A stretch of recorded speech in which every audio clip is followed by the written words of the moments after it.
BA ಮೊದಲ semester ಎಲ್ಲ ವಿದ್ಯಾರ್ಥಿಗಳಿಗೆ ಈ ಒಂದು ವಿಡಿಯೋಗೆ ಪ್ರೀತಿಯ ಸ್ವಾಗತ.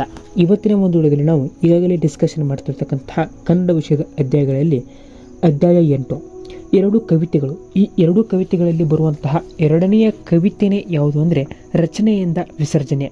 VJ ಭಟ್ ಅವರು ಬರೆದಿರ್ತಕ್ಕಂತಹ ಈ ರಚನೆಯಿಂದ ವಿಸರ್ಜನೆಯ ಕುರಿತು ಇವತ್ತಿನ ಕ್ಲಾಸ್ನಲ್ಲಿ ನಾವು ಈ ಅಧ್ಯಾಯದ ಪ್ರಬಂಧ ರೂಪದ ಪ್ರಶ್ನೋತ್ತರಗಳನ್ನು ಮತ್ತು ಸಂದರ್ಭದೊಳಗಿನ ಸ್ಪಷ್ಟೀಕರಣದ ಪ್ರಶ್ನೋತ್ತರಗಳನ್ನು ಮತ್ತು ಒಂದು ವಾಕ್ಯದ ಪ್ರಶ್ನೋತ್ತರಗಳನ್ನು ಡಿಸ್ಕಷನ್ ಮಾಡೋಣ ಅಂತ ಹೇಳ್ತಾ ಇವತ್ತಿನ ಕ್ಲಾಸ್ನ ಸ್ಟಾರ್ಟ್ ಮಾಡೋಣ ಬನ್ನಿ.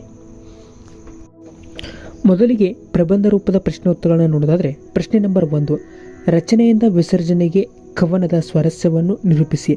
ಅಥವಾ ಪ್ರಶ್ನೆ ನಂಬರ್ 2, ದೇವರನ್ನು ಮೂರ್ತಿ ರೂಪದಲ್ಲಿ ಕಾಣದ ಚೈತನ್ಯ ರೂಪದಲ್ಲಿ ಪರಿಭಾವಿಸಬೇಕು ಎಂಬುದನ್ನು ಕವಿ ಪ್ರತಿಪಾದಿಸಿರುವುದು ಹೇಗೆ, ವಿಶ್ಲೇಷಿಸಿ. ಈ ಎರಡೂ ಪ್ರಶ್ನೆಗಳಿಗೆ ಸ್ವಾರಸ್ಯವಾದಂತಹ ಉತ್ತರವನ್ನು ನೋಡುವುದಾದರೆ ಉತ್ತರ ರಚನೆಯಿಂದ ವಿಸರ್ಜನೆಗೆ VJ ಭಟ್ಟರ ಒಂದು ವಿಶಿಷ್ಟ ಕವನ.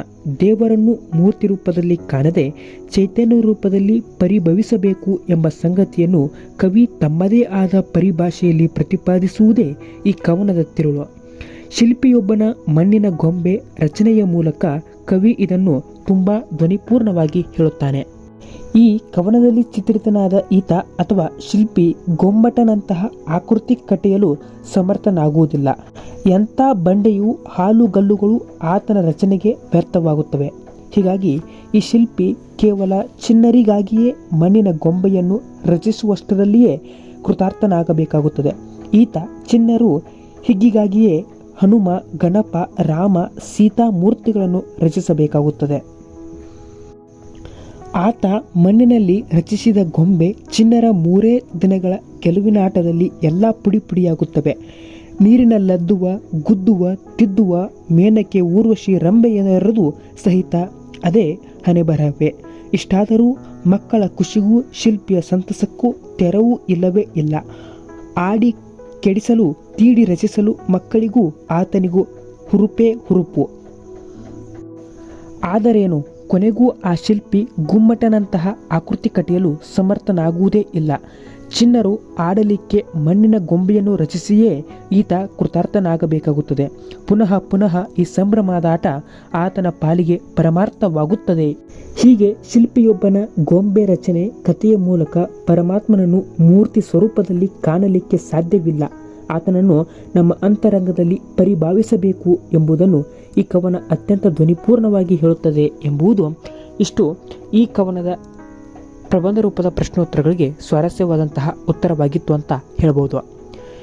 ಇನ್ನು ಇದರ ಟಿಪ್ಪಣಿ ಭಾಗವನ್ನು ನೋಡೋದಾದರೆ ಈಗಾಗಲೇ ನಾವು ಏನು ಚರ್ಚೆ ಮಾಡಿದ್ವಲ್ಲ, ರಚನೆಯಿಂದ ವಿಸರ್ಜನೆಗೆ ಸಂಬಂಧಪಟ್ಟಂಥ ಪ್ರಬಂಧ ರೂಪದ ಪ್ರಶ್ನೋತ್ತರಗಳೇ ಇದಕ್ಕೆ ಟಿಪ್ಪಣಿ ಭಾಗದ ಅರ್ಥವನ್ನು ನೀಡುತ್ತದೆ ಅಂತ ಹೇಳ್ತಾ ಇದನ್ನೇ ಇನ್ನೊಮ್ಮೆ ಕೇಳೋದ್ರಿಂದ ಟಿಪ್ಪಣಿ ಭಾಗದ ಅಂಶವೂ ಕ್ಲಿಯರ್ ಆಗುತ್ತೆ ಅಂತ ಹೇಳ್ತಾ ನಾವು ಮುಂದಿನ ಘಟ್ಟದಲ್ಲಿ ಸಂದರ್ಭದೊಳಗಿನ ಸ್ಪಷ್ಟೀಕರಣದ ಪ್ರಶ್ನೋತ್ತರಗಳನ್ನು ಚರ್ಚೆ ಮಾಡೋಣ ಬನ್ನಿ.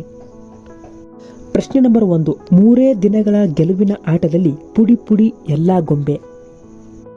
ಸಂದರ್ಭ ಪ್ರಸ್ತುತ ವಾಕ್ಯವನ್ನು VJ ಭಟ್ ಅವರು ರಚನೆಯಿಂದ ವಿಸರ್ಜನೆಗೆ ಕವನದಿಂದ ಆಯ್ದುಕೊಳ್ಳಲಾಗಿದೆ.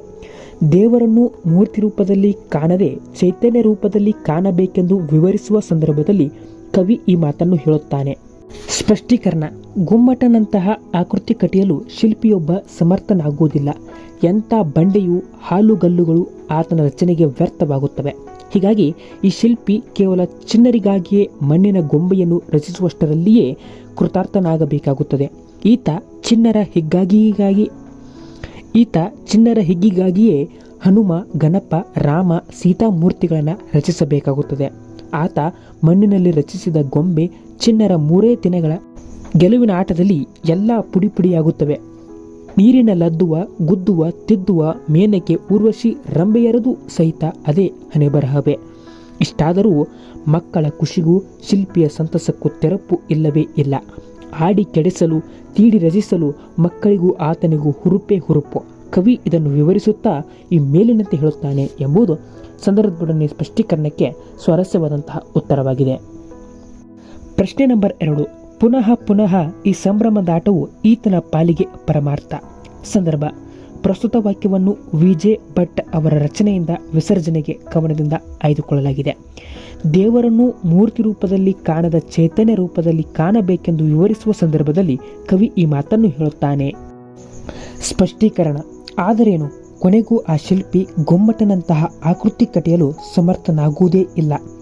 ಚಿನ್ನರು ಆಡಲಿಕ್ಕೆ ಮಣ್ಣಿನ ಗೊಂಬೆಯನ್ನು ರಚಿಸಿಯೇ ಈತ ಕೃತಾರ್ಥನಾಗಬೇಕಾಗುತ್ತದೆ. ಪುನಃ ಪುನಃ ಈ ಸಂಭ್ರಮದಾಟ ಆತನ ಪಾಲಿಗೆ ಪರಮಾರ್ಥವಾಗುತ್ತದೆ. ಕವಿ ಇದನ್ನು ವಿವರಿಸುತ್ತಾ ಈ ಮೇಲಿನಂತೆ ಹೇಳುತ್ತಾನೆ ಎಂಬುದು ಇಷ್ಟು ಸಂದರ್ಭದೊಡನೆ ಸ್ಪಷ್ಟೀಕರಣಕ್ಕೆ ಸ್ವಾರಸ್ಯವಾದಂತಹ ಉತ್ತರಗಳಾಗಿದ್ವು. ಇನ್ನು ಮುಂದುವರೆದು 1 ಅಂಕದ ವಸ್ತುನಿಷ್ಠ ಪ್ರಶ್ನೋತ್ತರಗಳನ್ನು ನೋಡೋದಾದರೆ, ಪ್ರಶ್ನೆ ನಂಬರ್ 1, ರಚನೆಯಿಂದ ವಿಸರ್ಜನೆಗೆ ಕವನದ ಕರ್ತೆ ಯಾರು? ಉತ್ತರ, ರಚನೆಯಿಂದ ವಿಸರ್ಜನೆಗೆ ಕವನದ ಕರ್ತ್ಯ ವಿ.ಜಿ. ಭಟ್. ಪ್ರಶ್ನೆ ನಂಬರ್ 2, ರಚನೆಯಿಂದ ವಿಸರ್ಜನೆಗೆ ಕವನದ ತಿರುಳೇನು? ಉತ್ತರ, ದೇವರನ್ನು ಮೂರ್ತಿ ರೂಪದಲ್ಲಿ ಕಾಣದೆ ಚೈತನ್ಯ ರೂಪದಲ್ಲಿ ಪರಿಭವಿಸಬೇಕು ಎಂಬ ಸಂಗತಿಯನ್ನು ಕವಿ ತಮ್ಮದೇ ಆದ ಪರಿಭಾಷೆಯಲ್ಲಿ ಪ್ರತಿಪಾದಿಸುವುದು ಈ ಕವನದ ತಿರುಳು ಎಂಬುದು ಉತ್ತರವಾಗಿದೆ. ಪ್ರಶ್ನೆ ನಂಬರ್ 3, ರಚನೆಯಿಂದ ವಿಸರ್ಜನೆಗೆ ಕವನದ ಶಿಲ್ಪಿ ಯಾರು? ಉತ್ತರ, ರಚನೆಯಿಂದ ವಿಸರ್ಜನೆಗೆ ಕವನದ ಶಿಲ್ಪಿ ಈತ. ಪ್ರಶ್ನೆ ನಂಬರ್ 4, ಈತ ಯಾವುದಕ್ಕೆ ಸಮರ್ಥನಲ್ಲ? ಉತ್ತರ, ಈತ ಗೊಮ್ಮಟನಂತಹ ಆಕೃತಿಯನ್ನು ಕಟ್ಟಿಯಲು ಸಮರ್ಥನಲ್ಲ. ಪ್ರಶ್ನೆ ನಂಬರ್ 5, ಈತ ಕೃತಾರ್ಥನಾದದ್ದು ಹೇಗೆ? ಉತ್ತರ, ಈತ ಚಿನ್ನರು ಆಡಲಿಕ್ಕೆ ಮಣ್ಣಿನ ಗೊಂಬೆಗಳನ್ನು ರಚಿಸಿಯೇ ಕೃತಾರ್ಥನಾದ ಎಂಬುದು ಉತ್ತರವಾಗಿದೆ. ಪ್ರಶ್ನೆ ನಂಬರ್ 6, ಈತನ ಗೊಂಬೆಗಳ ರಚನೆಗೆ ಆಯುಷ್ಯ ಎಷ್ಟು? ಉತ್ತರ, ಈತನ ಗೊಂಬೆಗಳ ರಚನೆಗೆ ಆಯುಷ್ಯ 3 ದಿನ. ಪ್ರಶ್ನೆ ನಂಬರ್ 7, ಈತನ ಪಾಲಿಗೆ ಯಾವುದು ಪರಮಾರ್ಥ? ಉತ್ತರ, ಈತನ ಪಾಲಿಗೆ ಮಕ್ಕಳ ಆಟಕ್ಕೆ ಪುನಃ ಪುನಃ ಗೊಂಬೆ ರಚಿಸುವ ಸಂಭ್ರಮದಾಟವೇ ಪರಮಾರ್ಥ. ಪ್ರಶ್ನೆ ನಂಬರ್ 8, ಯಾವುದಕ್ಕೆ ತೆರವು ಇಲ್ಲ? ಉತ್ತರ, ಮಕ್ಕಳ ಖುಷಿಗೂ ಈತನ ಸಂತಸಕ್ಕೂ ತೆರವು ಇಲ್ಲ ಎಂಬುದು ಉತ್ತರವಾಗಿದೆ. ಪ್ರಶ್ನೆ ನಂಬರ್ 9, ಮಕ್ಕಳಿಗೂ ಈತನಿಗೂ ಯಾವುದು ಹುರುಪು? ಉತ್ತರ, ಗೊಂಬೆಗಳನ್ನು ಆಡಿ ಕೆಡಿಸಲು ತೀಡಿ ರಚಿಸಲು ಮಕ್ಕಳಿಗೂ ಈತನಿಗೂ ಹುರುಪು. ಪ್ರಶ್ನೆ ನಂಬರ್ 10, ಈತ ರಚಿಸಿದ ಗೊಂಬೆಗಳು ಯಾವುದಕ್ಕೆ ಪ್ರಯೋಜನಕಾರಿ? ಉತ್ತರ, ಈತ ರಚಿಸಿದ ಗೊಂಬೆಗಳು ವಿಸರ್ಜನೆಗೆ ಪ್ರಯೋಜನಕಾರಿ ಎಂಬುದು ಉತ್ತರವಾಗಿದೆ. ಇಷ್ಟು ಈ ಅಧ್ಯಾಯದ ಸಂಪೂರ್ಣವಾದಂತಹ ಎಲ್ಲ ಅಭ್ಯಾಸದ ಪ್ರಶ್ನೋತ್ತರಗಳನ್ನು ಸ್ವಾರಸ್ಯಪೂರ್ಣವಾಗಿ ಚರ್ಚೆ ಮಾಡುವ ಪ್ರಯತ್ನವನ್ನು ನಾನು ಮಾಡಿದ್ದೀನಿ. ಈ ನನ್ನ ಪ್ರಯತ್ನ ನಿಮಗೆ ಇಷ್ಟವಾಗಿದ್ದರೆ ವಿಡಿಯೋಗೊಂದು ತಪ್ಪದೆ ಲೈಕ್ ಮಾಡಿ, ಹಾಗೆ ಎಲ್ಲ ಪಾಠದ ಅಭ್ಯಾಸದ ಪ್ರಶ್ನೋತ್ತರಗಳನ್ನ ಪಡೆಯಲು ತಪ್ಪದೆ ನಮ್ಮ ಚಾನಲ್ಗೆ ಸಬ್ಸ್ಕ್ರೈಬ್ ಆಗಿ ಅಂತ ಹೇಳ್ತಾ ಇವತ್ತಿನ ಕ್ಲಾಸ್ಗೆ ವಿರಾಮವನ್ನು ಕೊಡ್ತಿದ್ದೀನಿ. ಮತ್ತೆ ಮುಂದಿನ ಕ್ಲಾಸ್ನಲ್ಲಿ ಮತ್ತೆ ಭೇಟಿ ಆಗ್ತೀನಿ. ಅಲ್ಲಿವರೆಗೂ ಎಲ್ಲರಿಗೂ ನಮಸ್ಕಾರ. ಜೈ ಹಿಂದ್, ಜೈ ಕರ್ನಾಟಕ. ಮತ್ತೆ